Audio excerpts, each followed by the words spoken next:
Les gars, je rêve, je n'y crois pas. Dites-moi réellement si je suis dans mon sommeil ou pas. La Côte d'Ivoire vient de se faire battre 4-0. Ah, que dis-je? La Côte d'Ivoire s'est fait humilier 4-0 par la moyenne équipe de la Guinée équatoriale. Devant plus de ces milliers de supporters ivoiriens qui se sont déplacés pour venir regarder ce beau match. C'était le match ultime pour la Côte d'Ivoire pour valider ses points, ses billets pour les huitièmes de finale. Étant le pays hôte de cette compétition, ça aurait été très beau que la Côte d'Ivoire valide son dernier match de poule. Mais les choses se sont mal passées. Alors bonjour les gars, ici Abdou, je suis très ravi d'être avec vous aujourd'hui. Je vais vous parler de la rencontre Côte d'Ivoire-Guinée équatoriale. C'est parti. Les gars, retenez cette date puisqu'elle est historique. Le 22 janvier 2024, la Côte d'Ivoire se fait gifler, humilier, trébucher, marcher dessus par la jeune équipe Guinée équatorienne. Honnêtement, c'est une date à mémoriser. On a tous vu, quand l'arbitre a lancé les hostilités, une Côte d'Ivoire entreprenante, très supérieure, très dominante que l'équipe Guinée équatorienne. La Côte d'Ivoire faisait bien circuler la balle. Elle avait dans un côté de sa tête le stress, cette envie de se qualifier, cette question qui la tourmentait, est-ce que je vais pouvoir valider mon billet pour les huitièmes de finale? Tout allait bien. La Côte d'Ivoire s'est créé énormément d'occasions. Mais sauf que les mêmes problèmes se sont répétés. Les mêmes problèmes qui l'ont empêché de vraiment briller lors de ces deux précédentes rencontres.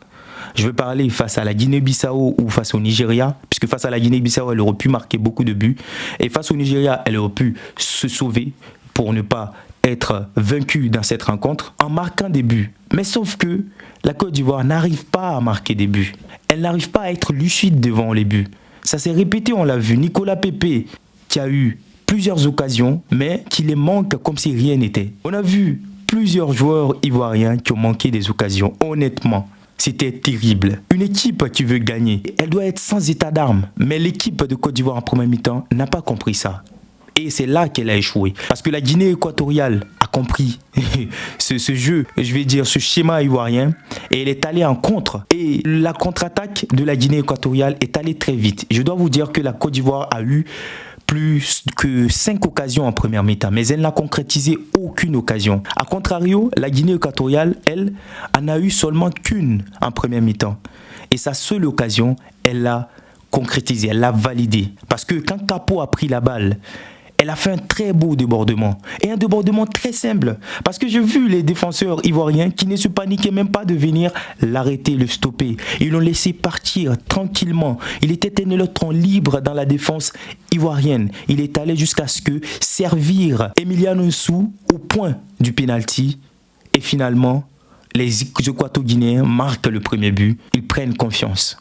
Et la Côte d'Ivoire commence à paniquer. 1-0. Et au retour de la pause, on a vu le même groupe de départ que Louis Gasset avait aligné.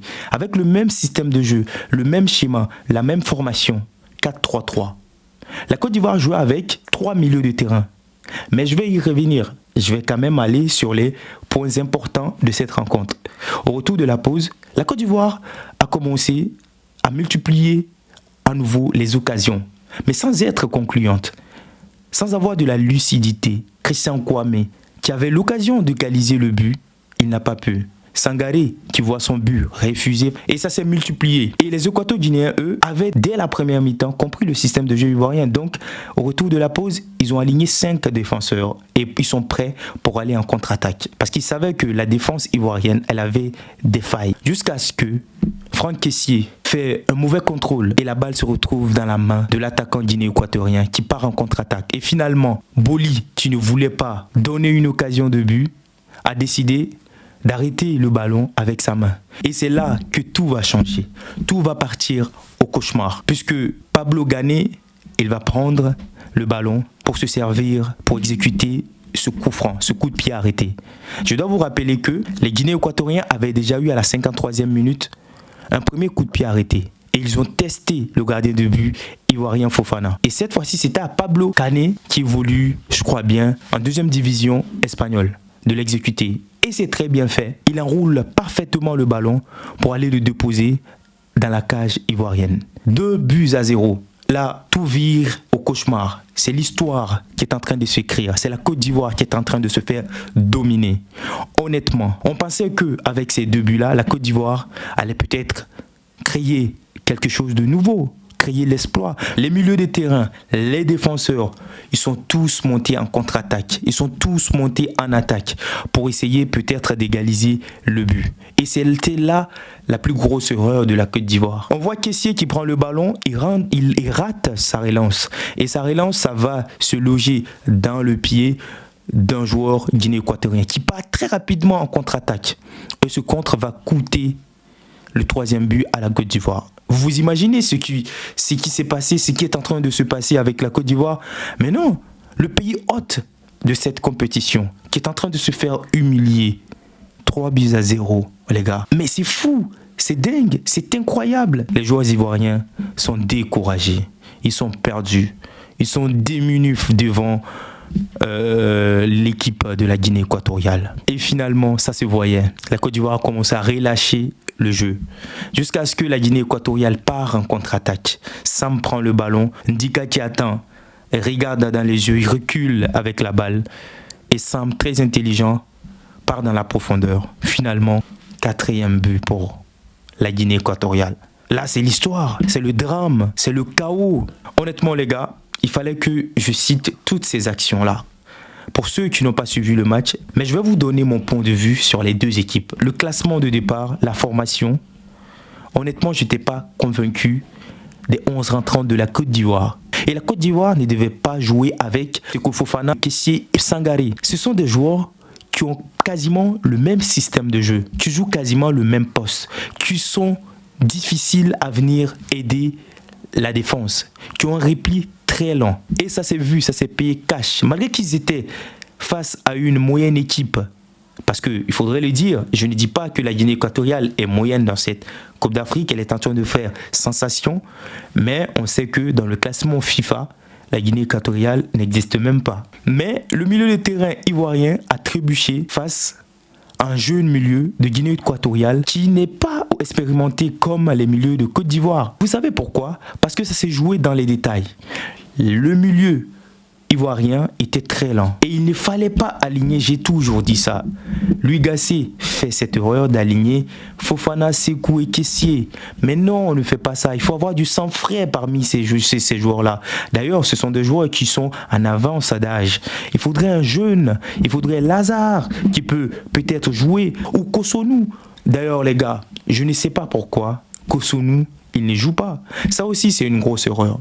Parce qu'on a vu une défense de Côte d'Ivoire qui était vraiment transparente, qui était médiocre, qui ne savait même pas ce qu'elle faisait, qui avait peur. Boli, je ne sais pas d'où il vient. Je ne sais pas s'il avait mangé du foutou avant de venir au terrain, mais Boli, c'était très nul. Ndika, oui, c'est sa première compétition avec la Côte d'Ivoire. Il est nouveau dans cette équipe, mais sauf que Ndika aussi, il hésite. Et la défense ivoirienne aujourd'hui, vraiment, c'était pas une défense qui pouvait contrer une très bonne équipe. Et ça s'est vu, ça s'est payé cash face à la Guinée équatoriale.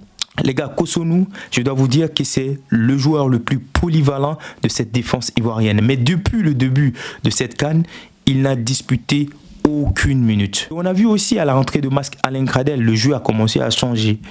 Mais sauf que Max Alain Gradel, ça fait 3 matchs. 2 matchs, il n'a pas disputé. Et il a disputé seulement qu'une dizaine de minutes dans cette 3e rencontre. Les gars, si ça ne va pas, il faudrait changer. Qu'est-ce qui se passe avec le groupe de Louis Gasset? Qu'est-ce qui se passe avec le groupe de Côte d'Ivoire? Honnêtement, la défaite de la Côte d'Ivoire m'a laissé sans mots. Je dois pas vous mentir, ça m'a laissé sans mots. Et c'est vraiment décevant. Et l'attaque ivoirienne, elle a été très nul comme d'habitude dans cette compétition, parce qu'il ne faudrait pas se mentir. L'attaque ivoirienne n'a seulement qu'un but, parce que c'est Seko Fofana qui a marqué le 2e but. En 3 matchs, la Côte d'Ivoire n'a marqué seulement que 2 buts. Et dans ces 2 buts, il y a Crasso qui a marqué 1. Il y a aussi Seko Fofana qui en a marqué le 2e, comme je l'ai dit. Mais les autres, qu'est-ce que vous foutez? Parce que Aller n'est pas là, vous n'êtes pas capable de marquer. Mais non. Mais comment vous faites pour gagner si vous ne marquez pas? Même si la défense elle est bonne, même si le milieu est bon. Si les attaquants ne marquent pas, comment on fait pour évoluer? Comment on fait pour valider le billet pour la qualification? Et c'est ça le plus gros problème de la Côte d'Ivoire.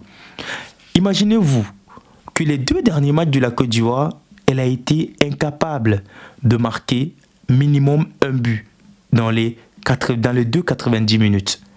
Je vais parler face au Nigeria. La Côte d'Ivoire n'a pas marqué de but. Et face à la Guinée équatoriale, cette fois-ci, 0 but. Ça ne pose pas de problème, ça. Il faudrait vraiment que la Côte d'Ivoire ait une attaque très clinique, très dangereuse, très percutante, qui va aller percer, peu importe la défense qui se trouvera en face d'elle. Je pense qu'il y a des joueurs qui manquent à la Côte d'Ivoire. Je citerai par exemple Wilfried Zaha. Il est très bon dans ce registre-là. Wilfried Zaha, c'est un vrai créateur d'occasion. Le jeune Diakité, il a très bien réussi son rôle dans cette rencontre, même si souvent il se la jouait à la Neymar, ce qui n'était pas nécessaire non plus, parce qu'il faisait retarder le jeu. Mais sinon, la Côte d'Ivoire manque des vrais tueurs devant les buts et des vrais créateur d'occasion. La rentrée du petit Adingra, il a montré toute la différence entre lui et Nicolas Pepe, entre lui et Kwame. Quand il est rentré, il a fait des percées défensives plusieurs fois. Et la défense équato-guinéenne a même failli provoquer un penalty, je veux dire. Parce que la Côte d'Ivoire a besoin de ces joueurs-là, puisque même si Haller est là, il faut des créateurs d'occasion. Et j'ai vu très bien, Alain Gradel, il est aussi bon dans ce registre-là. Il est le plus expérimenté, je pense même, de cette CAN. Il est à sa 7e CAN. Donc il connaît très bien les équipes par cœur. Il connaît les équipes africaines. Les compétitions africaines ne se jouent pas comme les compétitions européennes. Les compétitions africaines sont très très dures, comme la CAN. La CAN est très dure à jouer, les gars. Honnêtement, félicitations à l'équipe guinéo-équatorienne. Mais la Côte d'Ivoire, même si les choses ne sont pas encore finies, je dois vous rappeler que si le Cameroun perd, ou la Zambie perd, ou si le Cameroun fait un match nul, la Côte d'Ivoire est automatiquement qualifiée pour les 8e. Mais est-ce que la qualification de la Côte d'Ivoire va changer quelque chose? C'est là la question. Si la Côte d'Ivoire, le coach lui-même, il ne décide pas de changer le schéma, de prendre sa responsabilité, parce que je ne dois pas vous mentir, hein, le coach ivoirien, Louis Gasset, il n'est pas charismatique. Il n'inspire pas confiance. Il n'inspire pas victoire. Gagner un match, c'est mental aussi, là. Quand tu vois ton dirigeant qui a envie de gagner, ça te donne aussi cette rage-là de gagner. Mais quand je vois Louis Gasset sur le terrain, honnêtement, je me dis, ouais, c'est quelqu'un, il s'est dit, je suis juste venu pour regarder le match. Il ne communique même pas avec ses joueurs. Je ne sais pas s'il se prend pour Carlo Ancelotti, mais Carlo Ancelotti, il communique. Dis donc, Louis Gasset, peut-être à cause de son âge, mais il faut le parler. Et j'ose espérer que les choses se passeront bien pour la Côte d'Ivoire. Elle pourra se qualifier, mais sinon, il y a beaucoup de choses à revoir dans ce groupe. Parce que les gars, c'est très difficile que dans ton pays, dans ta propre CAN, on t'élimine dans les phases de groupe. C'est la plus grosse honte. On a vu quand les joueurs ivoiriens ils sortaient, ils se faisaient siffler. Mais sauf que ça aussi, c'est un autre débat. Et voilà les gars, c'était mon avis sur le match Côte d'Ivoire-Guinée équatoriale, cette rencontre historique où les éléphants se sont fait largement humiliés devant ces milliers de supporters. En tout cas, j'ose espérer que vous avez aimé la vidéo. Si c'est le cas, n'oubliez pas de vous abonner et surtout n'hésitez pas d'activer la cloche de notification. Je dois vous dire que je fais des vidéos minimum chaque 2 jours et restez connectés. On parle ici du football. Sur ce, on se dit à très bientôt pour une prochaine vidéo.